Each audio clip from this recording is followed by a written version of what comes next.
Good afternoon and welcome to today's episode of Living Well with Adena. We're going to be talking about pre-participation sports exams with Kelly Hill, a nurse practitioner with Adena Chillicothe Family Physicians. First of all, I want to thank Fred Yingling, who is going to be absent from today's session because the mass vaccination program has ended at the end of May. So Fred, thank you for your help in the National Guard and the state of Ohio. And now that we're kind of getting back to a little bit of normal, we're going to be talking with Kelly about pre-participation sports physicals and figure out when is the right time, who's the right person to have that. So Kelly, welcome. Thank you very much. As we were preparing for today, we've been working together for 31 years in many different ways. When you were a nurse in the emergency department, and now as a colleague as a nurse practitioner at Chillicothe Family Physicians. So yes, welcome. Thank you. Can you give us a little data about yourself? I've been employed by Adena for about 42 years now. I took some little stints here to there to be a flight nurse and a school nurse. But most of my time, 30 plus years, has been in the emergency department.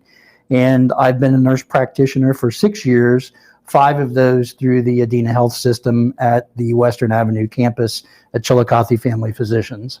Wow, so you've worked in the emergency department as a med flight nurse. Yes. And as a school nurse and a nurse practitioner. You kind of have worked the gamut of where athletes might encounter healthcare. Yes, that's correct. So let's start to unpack what a pre-participation sports physical is. First of all, is it a wellness visit? No, pre-participation physical is not a wellness visit. It's basically a checkup, if you will, to evaluate your overall physical condition to make sure that the athlete is prepared to participate in the sports. Okay. So just to be clear, do you offer vaccinations at these visits? No, these visits are not wellness visits because it basically focuses on your physical health. There are no vaccines available typically. A wellness visit would be more comprehensive. It would cover basically the same type of exam, except for with the wellness visit, that's usually by your primary care provider. And that would cover like any updated vaccinations the athlete may need, medication refills if they would need any medication. And the thing about a wellness visit is it encompasses not only the physical aspect, but the mental aspect as well, dealing with different issues and things with like anxiety regarding just the state of the world. In many cases, the wellness exam would be more appropriate to look at the health and overall well-being of the athlete. Okay, thanks. That was that was a very thorough and good explanation.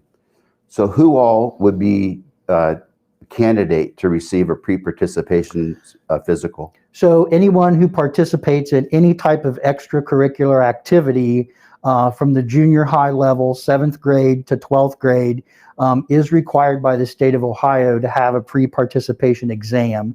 And that would be any type of extracurricular activity. That could be obviously football, volleyball, golf, bowling, cheerleaders, even the band members. And that just makes sure that all of the participants are ready to go and qualified to be able to participate in that activity. So step us through what a pre-participation exam would be like. What would it be from start to finish? So basically what would happen is the athlete would come in. Most places would check their vision. The state of Ohio only requests or requires schools to check vision every other year. So this is a really good time, especially for like the 10th, 11th, and 12th graders to have their vision checked. So it checks their vision, it checks their vital signs, their height, weight, their blood pressure, their pulse, and then a basic exam, which just covers eyes, ear, nose, and throat, listening to the heart, making sure your lungs are good, evaluating your muscular system to evaluate for any injuries with joints, bones, your back, etc. For males, it involves like an exam to make sure they don't have a hernia, which could cause significant problems if undetected. And especially in the young people, it evaluates their back for like scoliosis. And basically, the provider is just assuming and assuring that the participant is healthy enough to participate in the sports that they have listed, to be able to identify any potential problems that may develop during their season. Oh, great. As a former band member in high school, I knew that we were very athletic in our practice and our performance. So Absolutely. I'm glad to hear that it's included in a pre-participation exam. So heaven forbid something abnormal is found. What would be the mechanism for following up?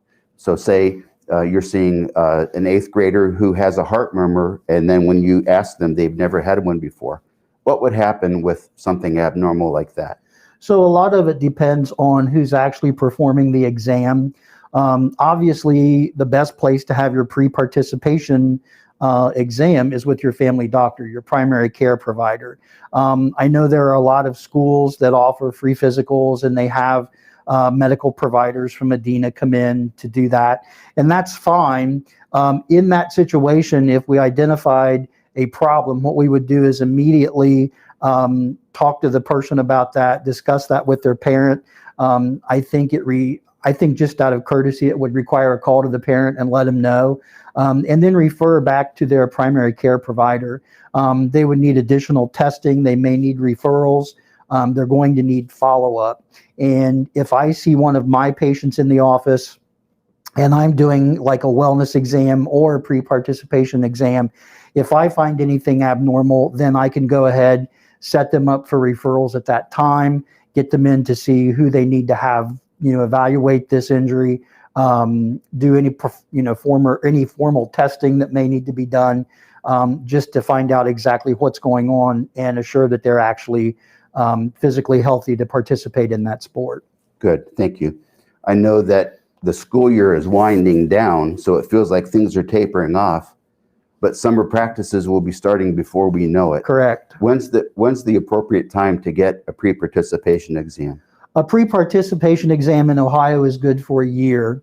So most of the time, summer is a good time to get that. Typically right after school is out, or even right before school is out. You want to make sure that it will extend through the next school year. So if you get it like in the end of May, June, or July, that's a really good time to do that. It's also easier a lot of times on parents and athletes because the children aren't in school during the summer, so they have a better availability of time to get that scheduled so that they can get in and see what's going on and make sure.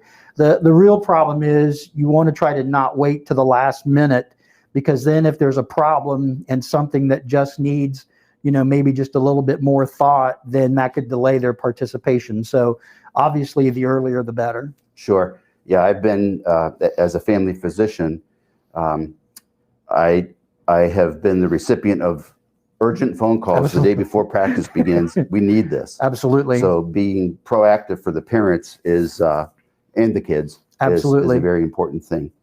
Can you talk a little bit about concussions and how important it is to notify the pre-participation examiner about the presence of concussions in the past, or what kind of education would you give about concussions?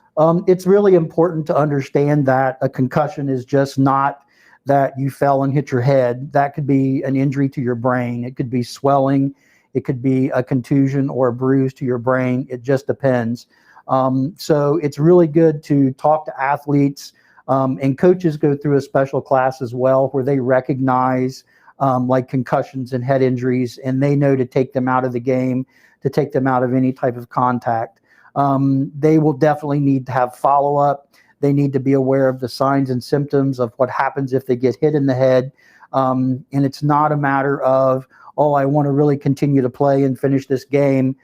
This could be something serious down the road. So it's better to miss the last part of a game than to miss the rest of the season. So it's really important for concussions to understand what can happen, how they can happen. It can happen to anyone. People think, oh, I'm a bowler, so I'm not going to get a concussion, but they could slip and fall, strike their head on the floor, just the same as a football player could get a head-to-head injury. So it can happen to anyone. It's good to be aware of that and to pay particular attention to what can happen. Oh, great. Well, Kelly, thank you so very much You're welcome. For being here and going over the pre-participation exam routine and contrasting it with a wellness visit, which they're similar but not equal. Correct. So that was very good, and giving good pointers to who should undergo this exam. So thank you very much. You're welcome. Thank you. So this past week, our production team spent some time with 2 athletic trainers and 2 student athletes to talk about how do you get ready for fall sports, or early fall sports, I would say, and how you would prepare your body for those seasons. So we have some video to show you for just how to do this. Hi, I'm Lisa Chafin. I'm an athletic trainer with Adena Sports Medicine. I am currently assigned to Chillicothe High School. I've been there 4 years, going on my 5th year at Chillicothe, and I'm also a strength and conditioning specialist. We're going to talk today about what we as athletic trainers would like to see our athletes do over the summer as far as staying in shape and rehabbing their injuries and making sure they come in to fall in their best possible shape. So we have some guests here, some athletes here that are guests, and we also have Andrea, who's an athletic trainer, and they're going to introduce themselves. Hi, I'm Andrea Goebel. I'm also a certified athletic trainer with Adena Sports Medicine, and I am assigned to Zane Trace High School. Hi, I'm Lexi Scott. I go to Zane Trace High School. I play volleyball and softball, and I'm in the 10th grade. Hi, my name is Trista Wingo. I'm a junior at Chillicothe High School. I play football, baseball, and I run track. Okay, so we have a few questions that we were going to ask our athletes, and then they've got some questions for us. The first question, guys, as 3-sport athletes, as athletes who are pretty much training year-round, whether it be club or school sports, what are some things that are hard for you, or that are do you find it hard to stay without getting burnout, without getting tired, getting enough to eat? Do you struggle with anything, and what kind of things over the summer are you hoping to accomplish that will help that, do you think? I know I struggle. I do not drink enough water, and that's a real problem for me, and I need to start doing that. But just getting healthy food and making sure I'm giving my body nutrition for all the open gyms that I'm going to be attending this summer. That's a big thing for me. Yeah, I know, especially from our perspective, we would like to see you eat a lot, even though most people feel like if you're eating every couple hours that's way too much. But as an athlete, you burn a lot of calories. So we would actually prefer every couple hours that you're snacking on grapes or crackers or making sure you're getting something to drink, because it's really important to fuel your body. Tristan, do you have anything? I think with having some of the sports schedules that I have, like practice and conditioning and lifting wise, it's hard to find something or like a good schedule for your sleep schedule or That's a good point. nutrition for you to eat, because you're always stuck. Me personally, I'm always, in the time that I have, getting fast food, and it's not the best for me. Yeah. That's a very good point, because as an athlete, especially a growing athlete at you guys' age, you have to remember that not only is training a part of getting better, but rest is a huge part of training that some people forget about. So if you're not getting enough rest, you're not going to recuperate for that next day, and then you're not going to be able to compete at 100% because you're not well rested. So that's a great point, that sleep is definitely an issue. And I'll touch on the hydration as well that Lexi talked about. Most student athletes don't understand how much they should drink. And a great way to think about it is, if you're 100 pounds, you should be getting at least half your body weight in ounces. So around 50 ounces, okay? If you think of a typical water bottle is around 16 to 20 ounces, so a minimum, you would be drinking 5 of those. So 200-pound athletes should have 100 ounces, which is close to a gallon of water a day. And that should be the minimum that you're drinking. We want to try to limit energy drinks. That's very popular among the high school students right now. And also soda and pop. Now, as a volleyball player getting ready for my fall sport, is it important for me to be like in the gym as much as I can? So there is a very fine line between doing too much and doing too little. We don't want you to be completely sedentary in the summer, but it is very important that you do train. Lisa talked about burnout a little bit. That can happen in the summer, especially with multiple sport athletes that are practicing 5 days a week during the summer between their 2 or 3 sports. Cross training. We don't talk about that very often. Going for a swim, taking a bike ride. And you can also have your time with your friends and family that you miss out on while you're going to all these practices and stuff in the summer. You don't have the time to be a kid like you used to because you have so much to do. So cross training is a great way to stay in shape, but also give your body rest from doing the repetitive motions that you're doing every day with those sports. So that's a great point, because when you guys come back in the fall, we expect you to be at the top of your game, well rested, not coming back in tired, not coming back in hurt. We expect when we see you in the fall that those little aches and pains that you were having at the end of your seasons have been rested and you're ready to go. You've rehabbed and you're ready to go. So that's a really good point, that rest is so important, and just having fun and enjoying yourself and letting your body change things, because you don't want to keep doing the same thing over and over. Your body needs to do new activities to get different things going, and just very fun. With that being said too, especially for football players who are getting ready to do 2-a-days in 90-degree weather, if you're sitting on the couch in the air conditioning all summer, when you come back to your sport that fall, your body's going to take a hit, and it can be dangerous for the student athlete. So there's heat illness that is a very big risk, especially in the fall when the heat is so hot. And a lot of us have turf fields, St. Trace and Chillicothe being 2 of them, that even elevates the risk. So having some type of conditioning in your setting, so out in the heat, not just inside in the air conditioning, is a great idea as well. Now, again, it doesn't have to be 5 or 6 days a week for 4 to 5 hours.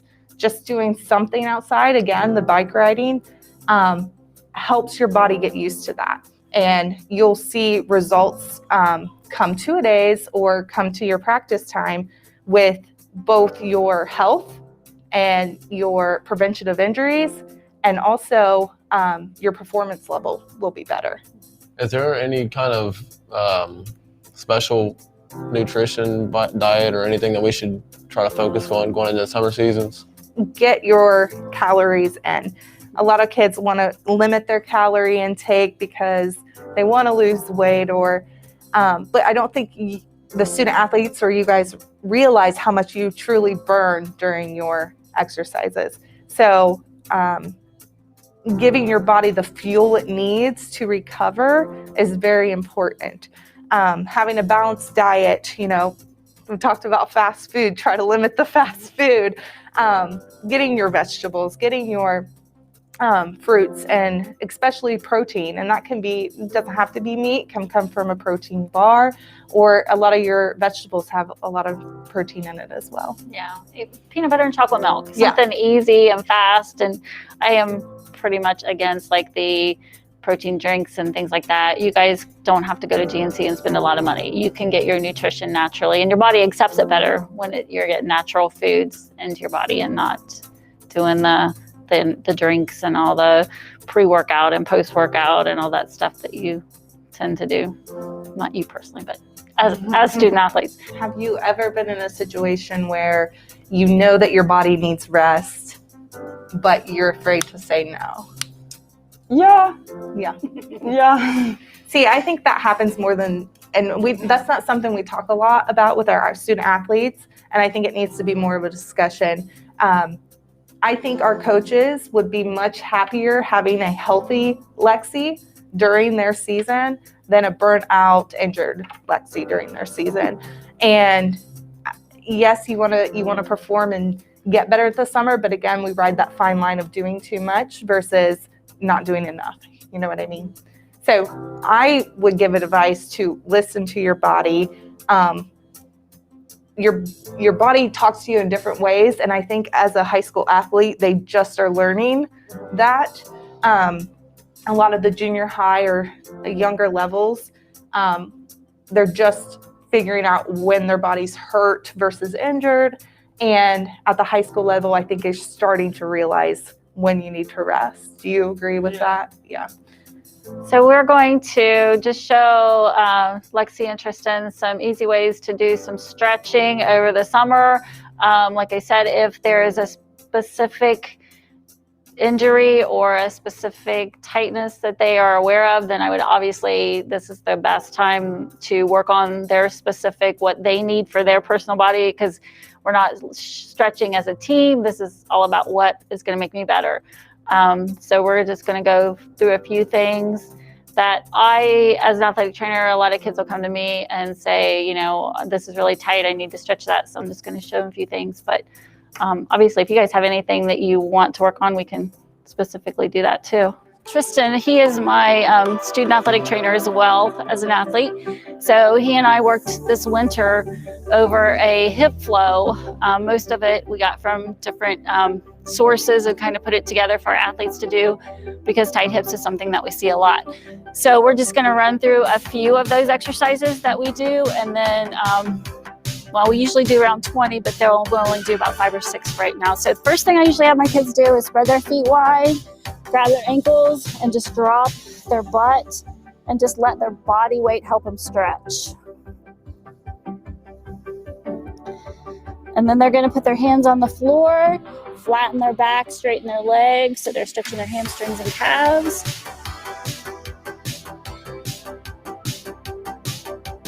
And then we're going to sit back down, put your elbows between your knees, sit down and kind of push out at your knees. And then you're going to shift all your weight to your left leg or your right leg. And then you're going to turn your left toe up and sit down and just stretch your hips and your adductors. Then you're going to stay down low, shift across. All your weight's on your left leg now. And you're going to turn your toe up. Then we're going to shift back to the middle, hands on the floor, flatten your back and straighten your legs. Again, feeling it in your hamstrings and not your back. And then we're going to walk our hands out, keep our feet where they are, and drop your hips and stretch back. Then we're going to walk up, plant your heels if you can. So you're stretching out your hamstrings and calves. And walk all the way up. We're going to walk right back down. Bring your leg to the inside. And then sit back and stretch your hips.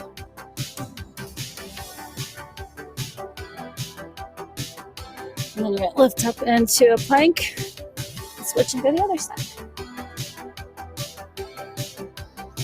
Now, if you want to feel the stretch more in your hip, you can grab your foot and bring your foot up a little bit more, and the farther up your foot comes, the more you're going to feel that in your hip. So I try to make sure my athletes understand that when they're stretching, they're actually warming their body up, and in warming their body up, they need to make sure they're having proper mechanics as far as where their hips and knees and ankles are in relation to their body, and making sure they're moving properly.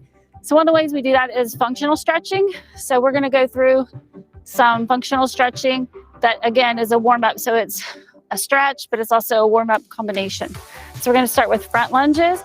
So they're going to drop their back knee, back up straight, almost like you're leaning back. So you feel it stretch in your hip flexors as well as in your hamstrings. Take a step. And we usually do, I don't know, 5, 6, maybe up to 10, depending on how far we're going to go. We can stop here. Then athletes also move backwards. So we're going to step back, do the same thing, make sure they're staying shoulder width apart, drop their back knee, but now they're going to reach back. So that increases your hip flexor stretch. Take a step, same thing. Make sure that both toes are facing straight ahead. You're reaching back. We'll do one more.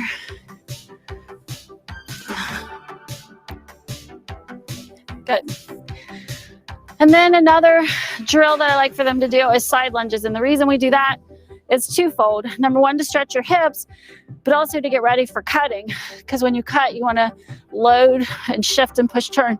So we're going to side lunge, all your weight's on your right leg, shift across, all the weight's on your left leg. Then we're going to take a step. So push, push, and take a step. And when they do this, I try to make sure the kids have their butt, knee, and foot in a straight line. And you want to be sitting back, so most of the weight is in the back of your foot.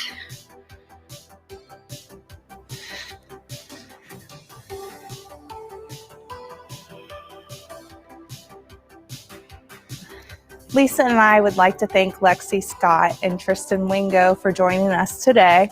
And we'd also like to wish our local athletes a very safe and healthy summer.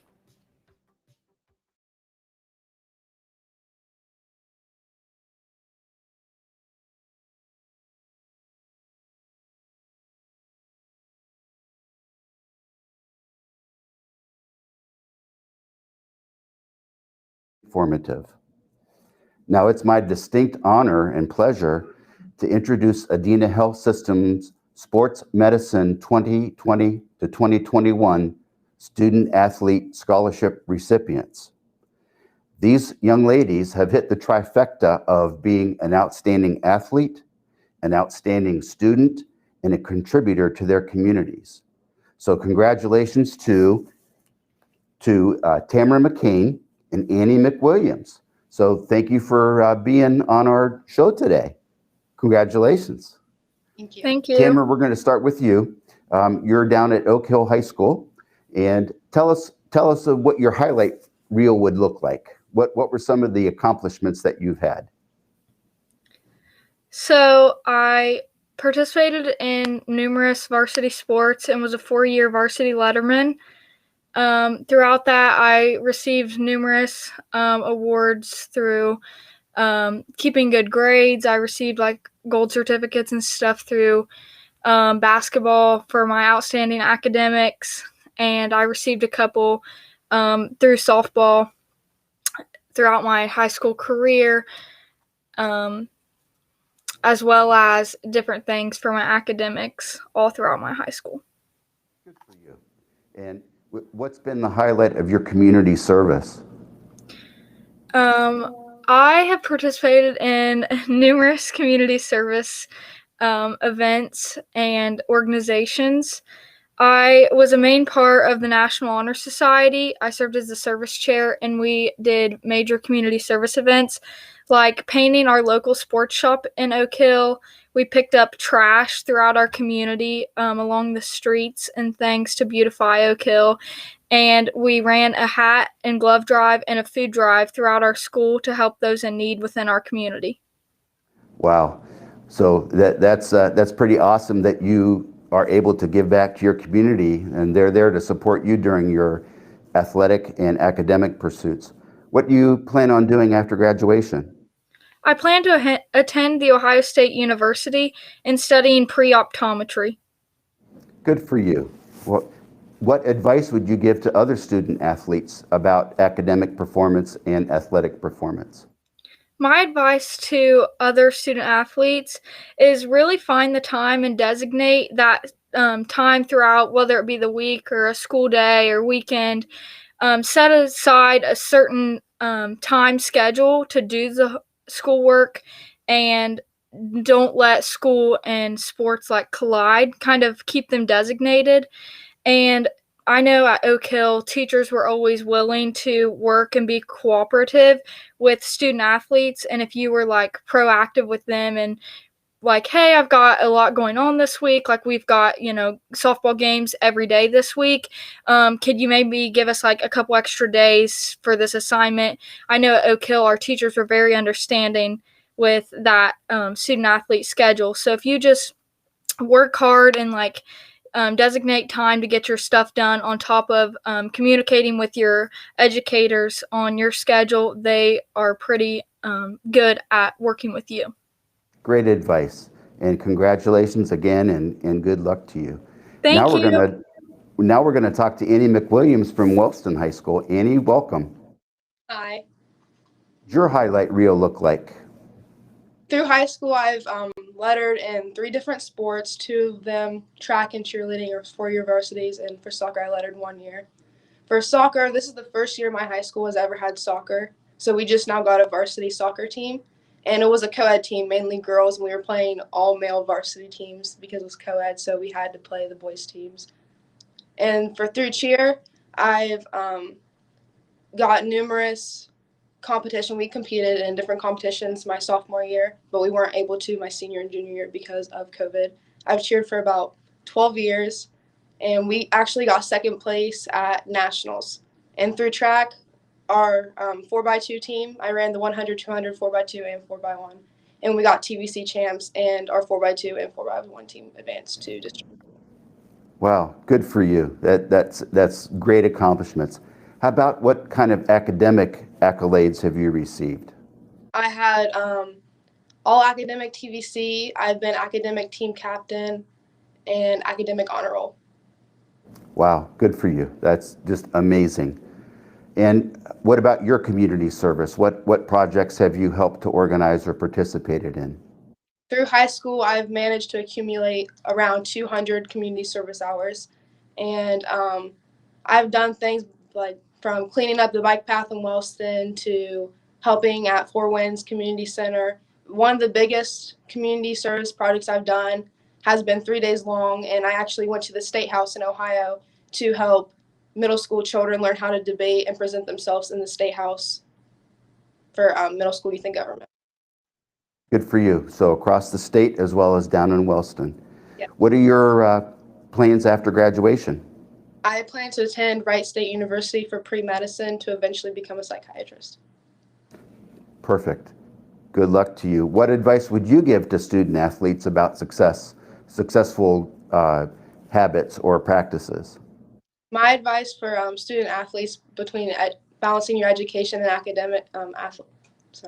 athletic career is probably to utilize your resources. So whether it's study hall, tutoring, staying after with the teacher, make sure you set goals for yourself and be passionate about both your education and your athletic career.